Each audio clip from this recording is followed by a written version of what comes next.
dal leen ak jàmm élection présidentielle yi nu jàpp ñaar fukki fan juróom ci weeru février campagne bi suba lay tàmbali Sud du Quotidien moo tax ba candidat yépp a jaaju ci diirub ñaar fukki fan ak benn ñu war cee dugg réew mi dagaan baatu askan wi jëm leen a yaay ngir ñu votel leen bu ñu àggee ca bés ba bés bi le jour mel ni ku naan bala nga ni naam ne fa campagne bi campagne lay xeeñ ndax njiitu réew mi di président Macky Sall tey bu mi di jotee dina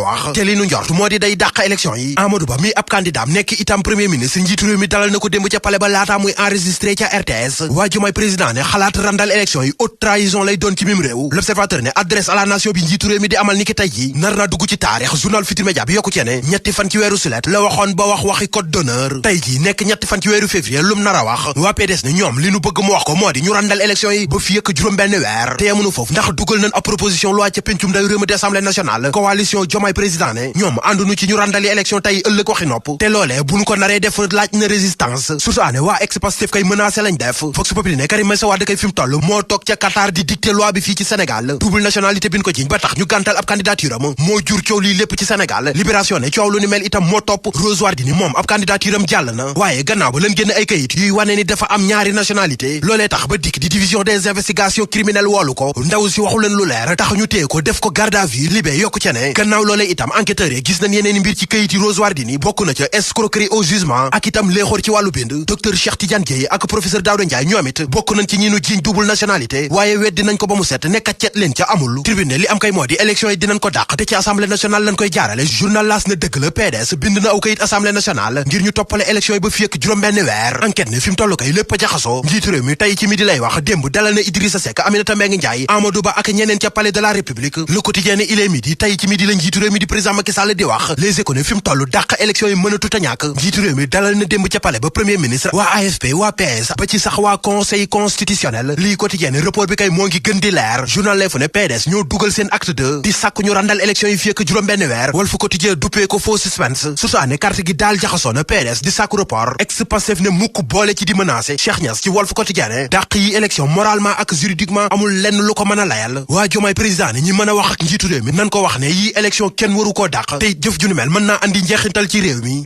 Le Soleil national nee na Aliko Dangote taxawal na projet pour juróom-benn téeméer ak ñaari milliards ci xaalis CFA yoo xam ne mébétam moo di investir ko ci exploitation phosphate bi ci réew mi journal bi ne Aliko Dangote njiitu réew mi ko dalal takkal ko gradub commandeur dans l'ordre national du Lion foofee itam fa la waxe ba wax ni mu bëggee dugale loxom ci exploitation phosphate bi nga xam ne bari na lool ci réew mi ñu gis ko ci gox yu ci mel ni Thiès Tivaouane Taïba Tobène Lam-Lam Niakhène Diourbel Kébémer Louga Fatick Kaolack Tambacounda ba ci Kédougou googee l'Observateur nee na njombe dëgg moo fa am la fa xewoon comme film ay defkati ñaawteef di bandi ñoo yoroon i ngànnaay ak seenub oto maskaw di dajji butiku jàmbur yi ba rey fa ñeenti nit ba noppi yóbbu fay koppar sunu boroom yóbbu na Cheikh mboolem yéenekaay yi nu xëyandool ñoom ñëpp sëgg sëngéem di ñu tàggee Cheikh bu Pape et Cheikh l'Observateur ne ñoom ñaar ca atum 1971 la ñu daloon a ànd tax Le Quotidien ne Pape ñàkk na Cheikh